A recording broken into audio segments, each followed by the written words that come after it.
Greetings. I'm Reverend Jennifer Cormier, proud creator of this podcast. In my recent private work, I've been helping successful women to release the pressure they put on themselves so they can feel at peace and have way more fun in their lives. And this is exactly what we do in the Grace Collective, a virtual spiritual community of soulful, big hearted creatives who value authentic connection and joy. At the Grace Collective, we practice keeping our hearts open and our sense of humor in the face of life's inevitable challenges. Just like you, we've each moved through various life losses and we've risen up through the ashes. And we've risen up through the ashes.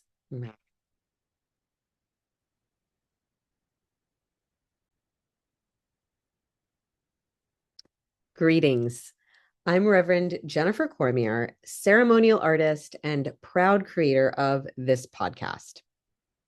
In my recent private work, I've been helping successful women release the pressure they put on themselves so they can feel at peace and have way more fun in their lives. This is exactly what we do at the Grace Collective, a virtual spiritual community of soulful, big hearted creatives who value authentic connection and joy. At the Grace Collective, we practice keeping our hearts open and our sense of humor in the face of life's inevitable challenges.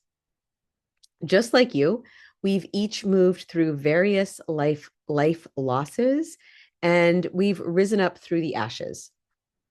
We're leaders, artists, healers, aunties, mothers, grandmothers who gather to heal, grow, and create together.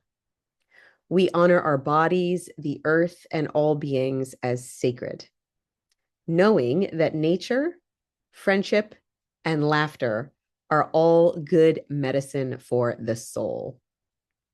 We meet at the intersection of spirituality, embodiment, and creativity as part of our activism and our legacy.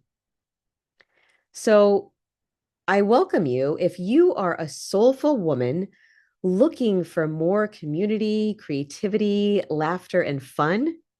I invite you to join the Grace Collective. Visit www.gracecollective.us and check out the show notes for more details. I look forward to connecting with you there. Until then, I send warmth and gratitude from my heart to yours. Okay, great. All right, we're live. Yay! Yay. So I'm I'm so thrilled to be here again with Sandra Sa. She and I go back some years now. It's been I guess we met in, was it before 2020? Yes. We met in 2019-ish Yep. in our writing group with Ilana Bell. Yes. Yes, so that's wow, 6 years now. It's been 6 years. So we met through Ilana Bell. We've had on the podcast actually. She has an episode that she shared about her mother. Mhm. Really, really lovely episode. She's got two books of poetry out, and she's working on her next. She's a poet and artist, and just soulful, amazing space healer. Anyway, we're loving on Ilana because that's how we met in a creative fire circle because we're both creatives and we wanted to really have a sacred container for our creative work. And we met, there were maybe 9 women or something in a really intimate virtual space. And I love that that's our origin story because I think that that's a foundation for both of us. Like our creative energy has been foundational through the twists and turns of pandemic and life challenges. And we're just sharing we're both 47, moving through perimenopause land. and then and then Sandra came into, I had some years ago, a year-long container called the Transform Your Grief program, where women who had experienced some big loss, likely a death of a sibling or a parent or a partner, who are really ready to transform, be with that grief energy and transform it into what was next. And there's been a lot of transformation since. And Sandra has a new podcast that's been her most recent creative um, birth Yes, endeavor that she's birthed, along with a podcast partner. And I'll just let her share a little bit about what's been moving creatively in her life. absolutely. So always a pleasure when we come together, Jen. I always love having our conversations, and definitely I appreciate that you brought into the conversation the platform of creativity because through Ilana's program and then through your Transform Your Grief program, that also just helped me to tap into this creative side that was bursting to come out and also to help me with those incredibly tough times. And during that time, when we had met, my sister was sick with cancer and she passed away in 2020. And that really helped to carry me that program, that support and creativity as well. And since that Genesis, I have just been on this journey of creative exploration. So I write, I have visual art, I do so many different things. And at this point in my journey, I have partnered up with a wonderful person, Jennifer Richter, soul friend of mine. And we just started to create this podcast where we said, we really need to discuss shifts in life. There's so many things that have happened. When I think about when you and I first met, Jen, back in 2019 till now, all the permutations and shifts that I've made, and big ones and small ones. And I think sometimes we forget to really be present in that.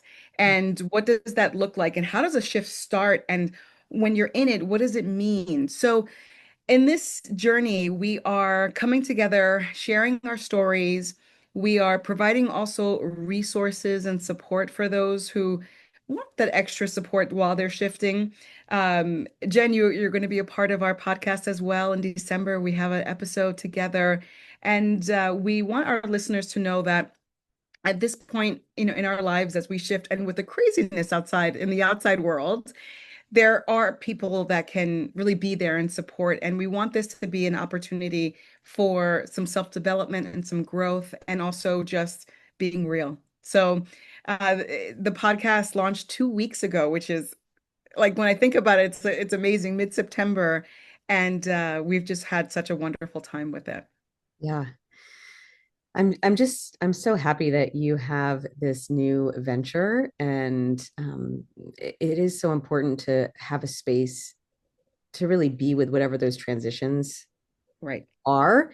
And we go through many, many, many in our lives, but so many of them are those big major ones that we really could use some support and some, have someone that's understanding us out there in the world. So I love that you're bringing all of those transitional conversations to the table for people. Mhm. Um, so I wonder, your background is in education, right? Yeah. You're also an executive director of schools. You help Mhm. early childhood schools and families and children. Um, how would you say that has that informed this process Mm. as the becoming of a podcast host at all, or is there any correlation? Sure. So one of the big shifts that people experience is becoming a parent, Mhm. and that is huge. And I think when I was working individually, in our schools, running one of our schools, I would, hug lots of new parents who were not sure of what to do next, and is this the right decision, and how can I get that support? And also, throughout all the different stages that take place. And there's just so many things that happen with an infant and a 1-year-old, a 2-year-old. So a lot of that, I realized that we're not prepared with a handbook. When we lose a loved one and we go through grief, when we are going through these major transitions in life, so being a parent, divorce, marriage, all of the things, we tend to think, oh, they'll kind of power through it. We'll power through having this child or being in this marriage or power through a divorce. And I'm realizing how much we really need to be in community when these shifts take place, how much we really need the support. And for some, it may mean lots of folks and people and all of that, and others it might be quieter. It might be something of a journal or an activity or a ritual, something to support them. And I think I want to remind folks out there that life is not to be solitary, right? It's really to join others and really help support one another and to say, I see you. And it is not easy to be a parent and it's not easy to leave your infant. And I want to help you through this. So, definitely, a lot of my professional work has helped me think through what are some of those areas that people are just not getting that support and what are some things that we can do to get that support together and eliminating the stigma of I have to ask for help. That's not a negative.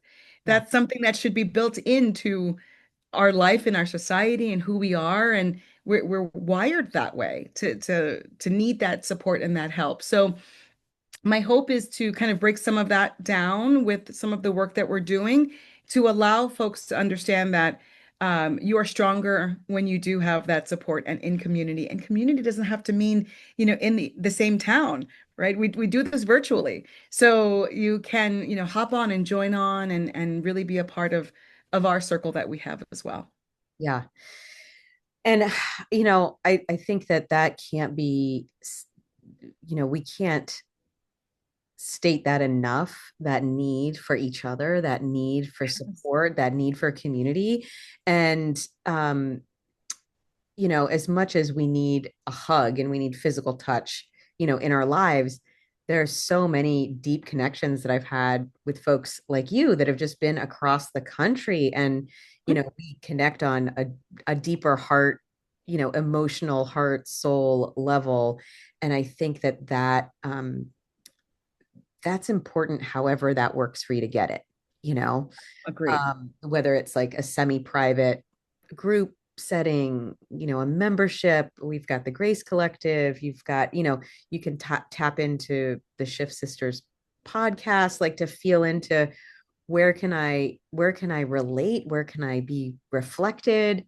Where can I be understood? And then how can I step into more engagement, whether that's getting support with coach, mentor, therapist, etc., or communal group. Um, and also that power through it. What is and I notice, this is my work too, like this, like how to allow, um, I've gone through, these several years of helping people explicitly with grief, but also as a ceremonial artist, helping folks through transitions and weddings and, um, as they come into new identities. And I think that's a real like energetic, um, to shift for it's like going from the chrysalis to the butterfly. It's like now I'm a whole new being. So whenever we like shift our title, and I think that happens when people are maybe in between jobs too. It's like, well, Yeah. let me look at my resume and now who am I now? Or what do I want to step into? Like, am I, and to have the confidence to be like, I'm qualified to do that, or I can do that.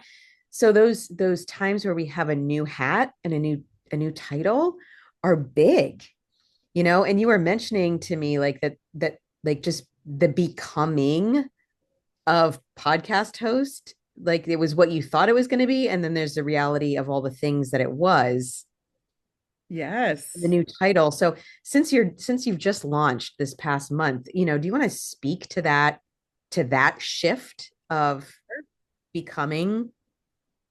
Absolutely. I think we have to honor all the different steps that happens when you make a shift, right? Like you talked about the chrysalis and all the different stages of a butterfly. And I think it's important to honor those and to sit with those. And um, right now we're, 2 weeks out into our launch, and I have a very different feel about it, let's say a month ago when we're recording and we're super excited. And now that we're on the other side of it, there's vulnerability there. Mm-hmm. People can hear my story. And I know that that was always that was always the intention. Right.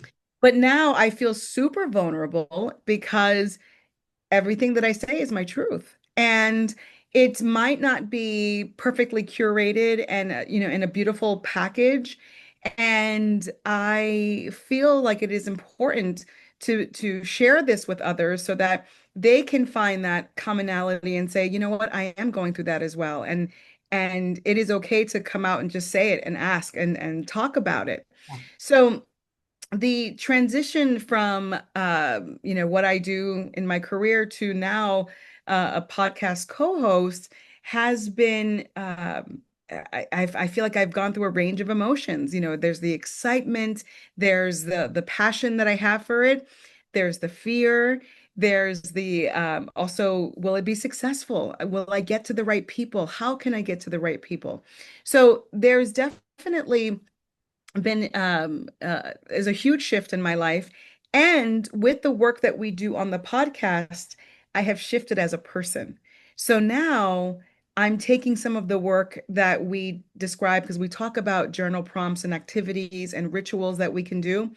I'm incorporating that in my life now. So I see it in my work with my colleagues.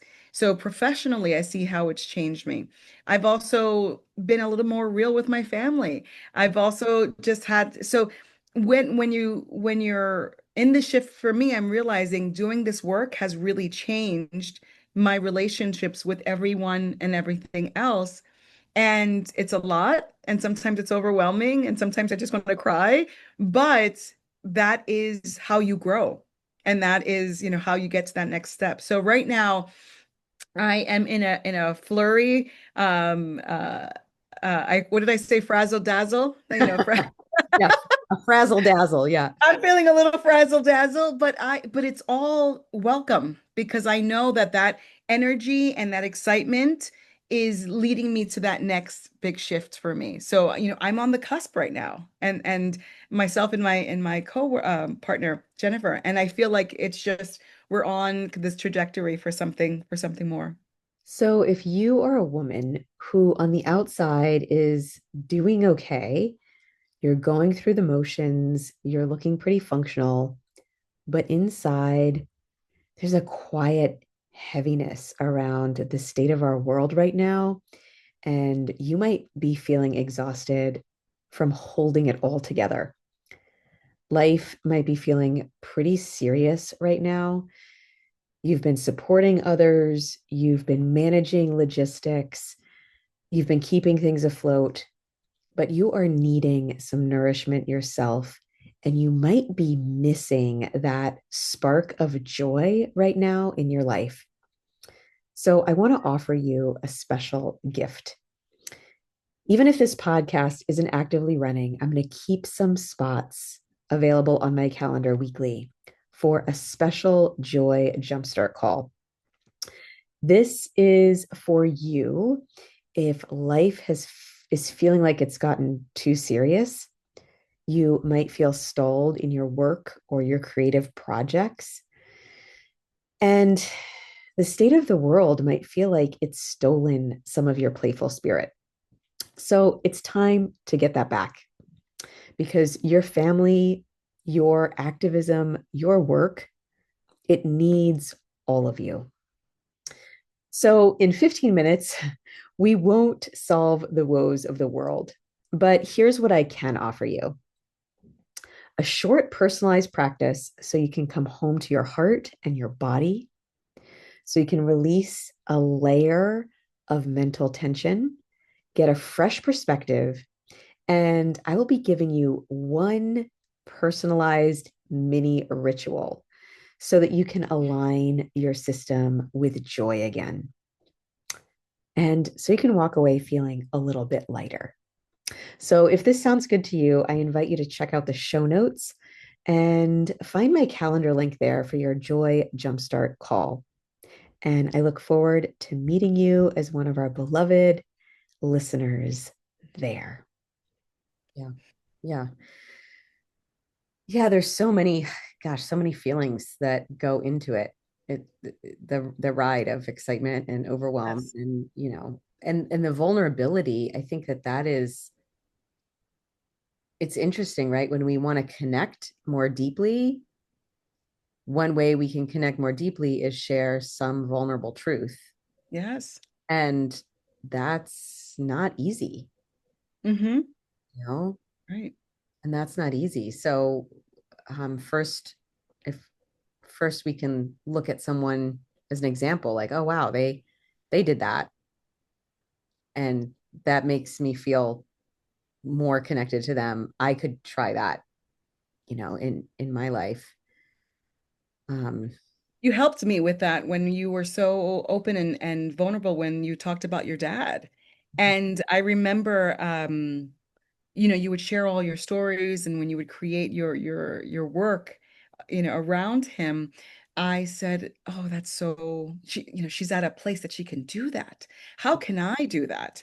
And it just felt so I felt seen. I felt seen that I can talk about my losses, talk about my sister, talk about, my father as well and my grandmother and all the things that were just weighing on me. And that vulnerability just helped me. It just opens up another realm in myself. So I think yeah, so the vulnerability piece I think is really important. And then authenticity piece as well. Being authentic, being true and sharing that as well. Um, really can help others. And that's what, you've done in your work as well. yeah, which is so different than so many of us have been trained to, get the A grade, and strive for excellence or perfection, or we've got to wait until it's just so, or we've got it all the way complete, or whatever our idea of perfect is. And that is very different than just being true and vulnerable and raw. Um, and I didn't quite get that.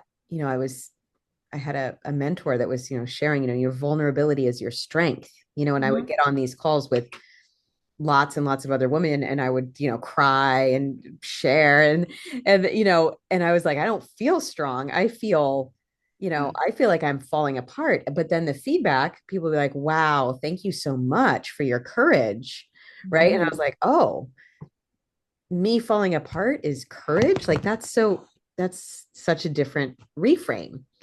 Yeah. But to recognize that folks like you would see me tell a vulnerable story about my dad, and you would see something in that, like she's she still has emotion, she's vulnerable with this, but she's gotten to some place where she's comfortable enough publicly sharing. And I just, witnessing that in you, that I'm remembering now back where it was so hard for you Was. talk about, your sister, to talk about and then it was like your dad from Yes. when you were a lot Mhm. younger, a child, your grandmother, like those different things. And to go from being weighed down by not sharing to it was really like a creative. I remember we talked about like these gems that Yeah. that you were excavating these gems of truth and wisdom and creativity and beauty, and they would come out as paintings and poems, and that that was such a beautiful thing to be able to share the Mm-hmm. creativity that and share really your love for them. Yeah. And it was hard and it even sharing it with our small group, I would read and I would just feel this, I wanted to instantly close up because I wasn't primed to allow myself to just talk about it. It just you have to keep it in and swallow it down. And that was, just years and years of what I thought how grief was handled.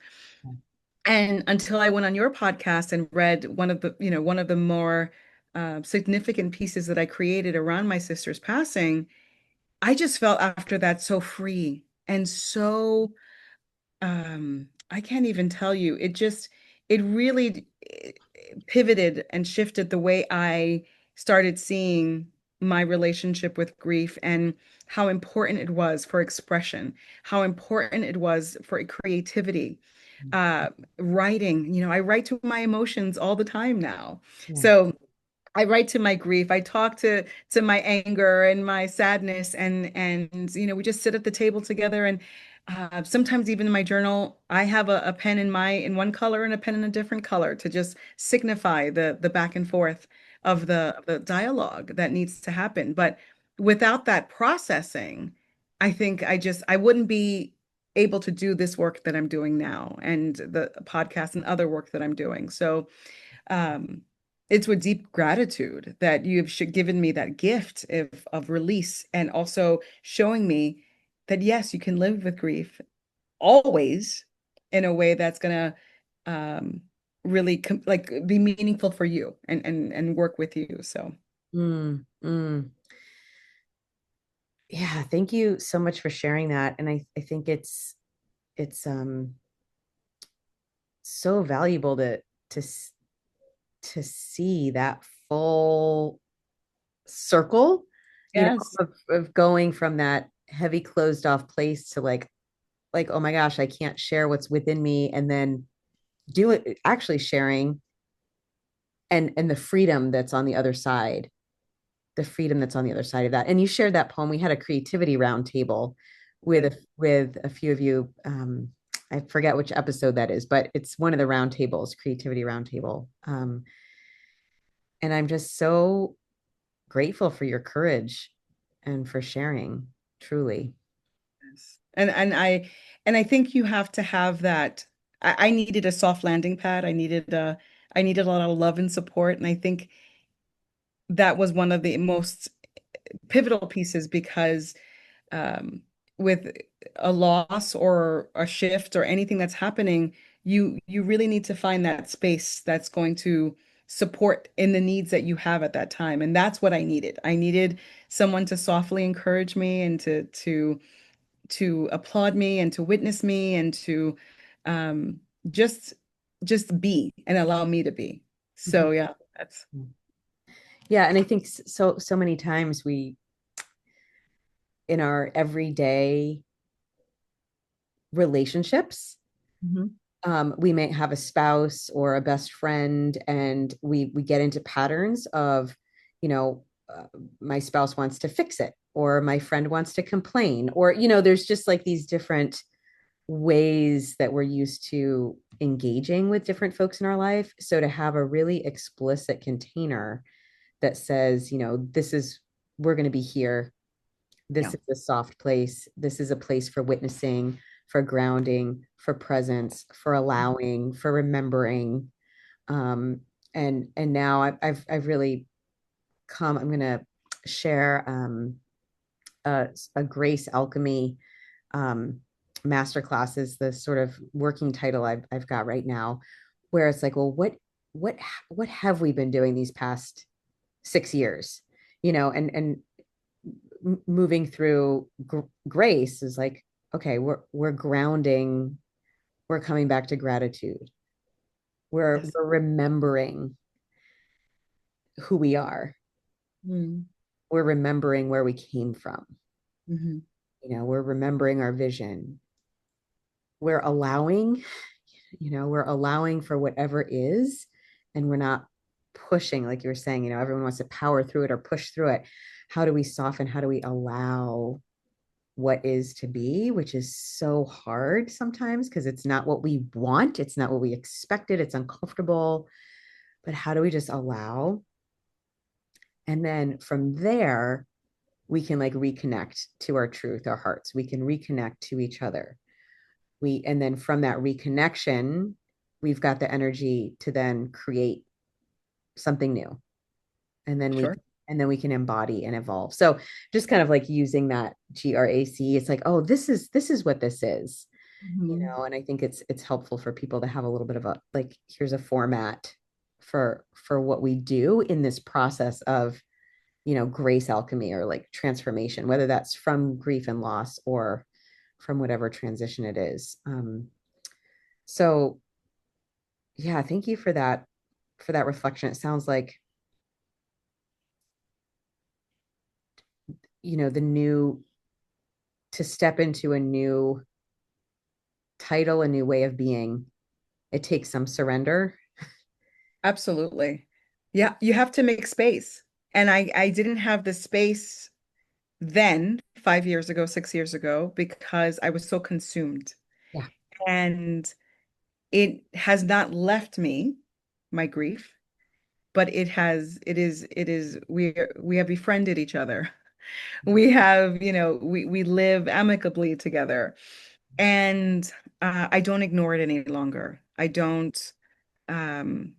really nurture it as I do every other aspect of my personality and my person and who I am and my soul.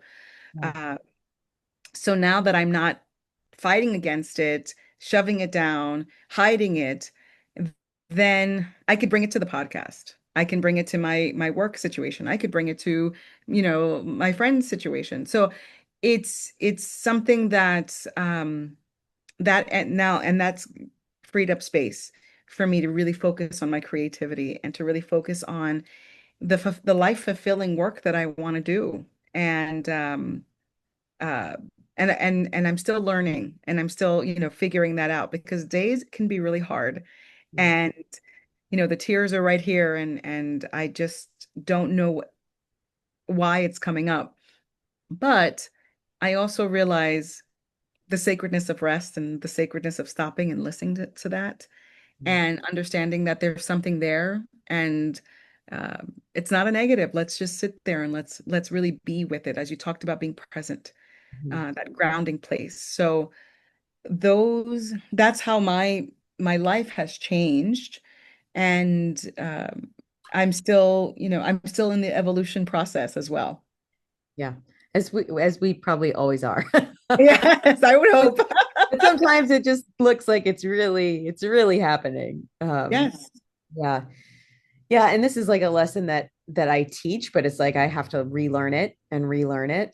Um, that just giving ourselves full permission to rest and create space and remember, rest, create space and remember. And I've just been in um a flurry recently, like, oh, I've got to do this, or I've got to add that, or am I going to do this retreat or not, or this program or not? And it's just like, girl, just lay it down, like just surrender, rest, remember. And it feels hard if you've got responsibilities and you've got bills and you've got things, right? But when we feel like we have to push and resist, but actually that resistance creates so much unneeded energy, like it expends so much energy that is unnecessary to give, right? absolutely. And you're not going to be in the space of creativity because you're in that space of stress. Yeah.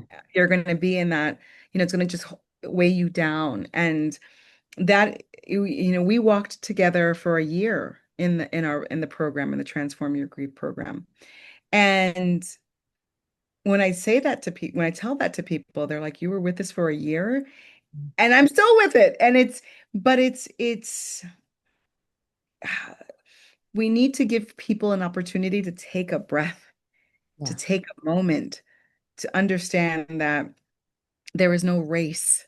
There is no, that we just need to be here and now so that all the messages and all the lessons can come up Yeah. in the way that it needs to.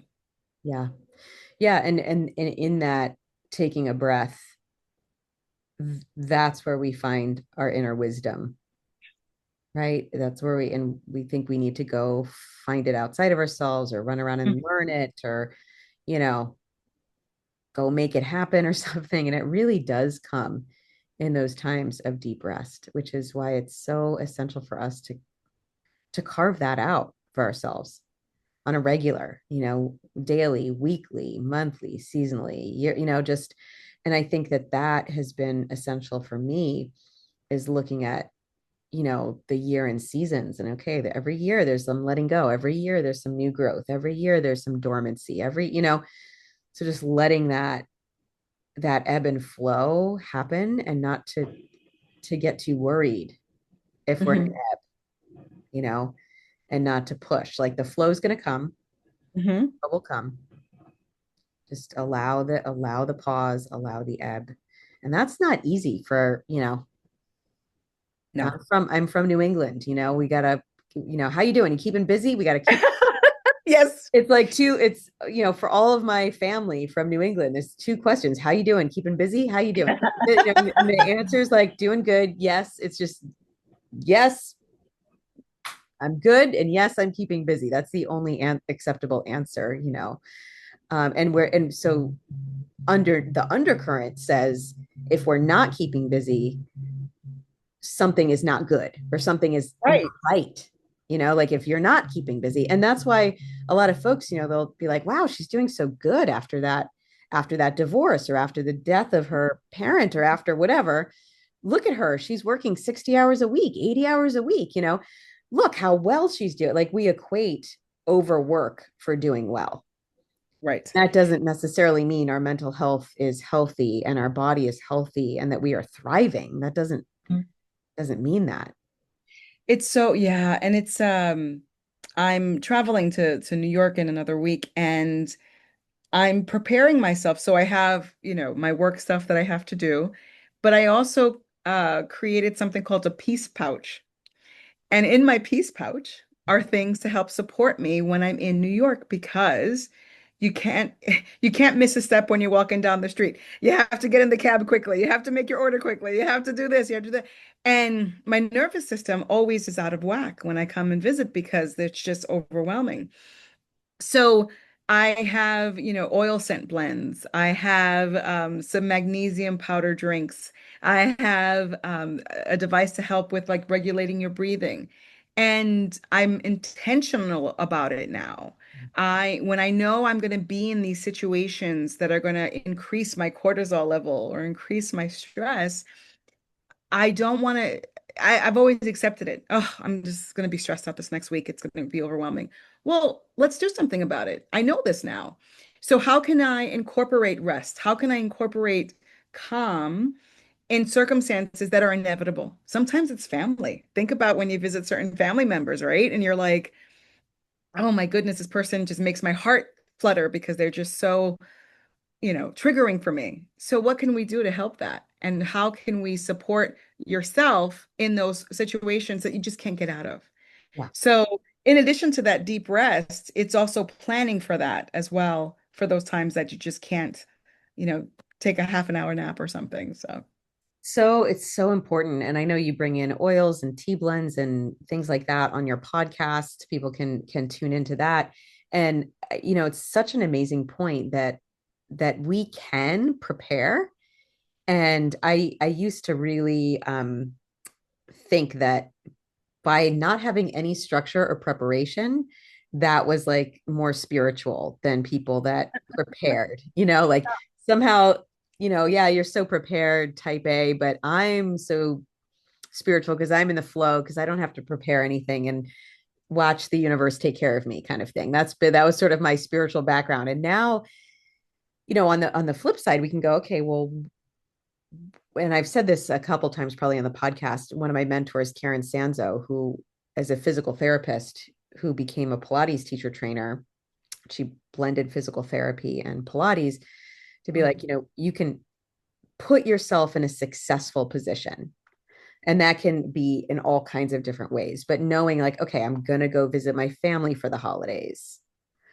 I'm going to be in New York City. Like, okay, I know in my past, then I really spun out into, stress or cortisol or, whatever. How can I put myself in a more successful position physically in my body, mentally? What can I do to prepare myself? So I think that's a really great tip um, for folks to hear.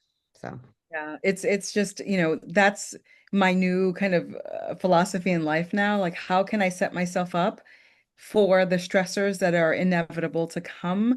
So, anything from like my emergency kit or my peace pouch, as I like to call it, to making sure that I'm setting myself up, with sleep or whatever it is that I need. So, you know yourself best to provide that to you in a way that's going to set yourself up for success. Yeah. Yeah. For me, like a really simple thing that I've done, I don't stay in hotels a lot, but when I do, if I can stay somewhere where there's a bathtub, because a lot of places now have those stand-up showers, but for me, my element is water, and if I can get into a bathtub, it is just. And I went to a conference this past summer that was very intense, long days, and I was just completely overstimulated and maxed out. And I stayed for one night in a hotel, and I asked, do you have rooms with bathtubs? Can I have a working bathtub? Because I've also been in ones like, oh, they have a bathtub, but the plug doesn't work, or whatever. And Sure. that just, oh my God, I was like, I needed that bath. I needed that bath. So something simple like that, if you know yourself and what you need to set yourself up. Absolutely. It's restorative. It really is. Yeah. Yeah. And gosh, we've been talking for plenty of time. It just flies when we're together. I'm so glad that we've had this time, and I'm really excited for this creative endeavor. It feels important to me. Relationships are important to me, connections important to me, and you know, we've known each other for 6 years. You know, through the Transform Your Grief program, through creative spaces, and now that you're starting this Shift Sisters podcast, it just feels really good to be able to support you and share, your work and Jennifer's work in this new podcast. And so I want to make sure that we share that with everybody in the show notes, the link to the podcast. If you just want to tell everyone it's on, where they can find it and anything else that you want to share with people. Of course. Well, Jen, thank you so much for always your love and support and your friendship. It's just it's wild to me to know that we've known each other for 6 years. It's Oh. just wild. And all the important work that you do, and as I said, that has impacted me as well. Our podcast you can find on Spotify, you can find on YouTube, and we're on social media, so Instagram and Facebook. And our podcast is growing and developing. We also have something called our Grounded Guys section, where we have a rotation of about 5 or 6 gentlemen that come on, and they have some really unique perspectives on many of the things that we talk about. And yes, it's called Shift Sisters, but we do have the Grounded Guys there to provide that extra kind of layer and just interesting perspective on many things that we talk about. And we have some big plans for the future with events and book chats and other things that we're going to have down the road. So I appreciate you spotlighting us and highlighting us, Jen, on your platform. And yeah, I'm just really looking forward to what's coming. Amazing. I'm so excited. We recorded an episode that's coming out in December, and this Yes, yes. episode will probably drop in October. Um, so yeah, I just am so grateful for your connection. I'll happy to share your podcast with all of my people so that they can follow that. And just thank you for your heart and your bravery and you know your spirit to really put yourself out there and be vulnerable so that other folks can see themselves in you and be inspired to take those actions to shift in whatever way, in whatever shift is right in front of them. Yes. Thank you, Jen. Thank you, Sandra. Till next time. Bye, everyone. From the bottom of our hearts, thank you so much for being a listener to this podcast. We really want to stay in touch with you long term. So, if you don't already receive our e-newsletter, we'd love to offer you inspiration, insights, and news about how things are evolving and how we can support you on your journey. At the top of the Walk Through Grief with Grace website, that's walkthroughgriefwithgrace.com, you'll see a yellow button and you can Sign up for our free gift, and that will put you on our e-newsletter list, and we can stay in touch with you. Thank you for being here with us. Thank you for listening. You are a vital part of this podcast. You are why we are here. Let us close today by placing a hand on our hearts and a hand on our bellies, feeling our breath move through our bodies. May we feel connected. May we be at peace. May we be love. As we breathe, let us acknowledge that in this moment we are, in fact, alive, and this is a miraculous gift. Let's bow our heads gently to our hearts. Thank you for listening. Thank you for showing up. Thank you for doing something healing and kind in this moment right now. We give great thanks. We give great thanks. We give great thanks. And it is done until next time. May you walk gently out in the world and be gentle and loving with yourself. Much love from my heart to yours, and bye for now.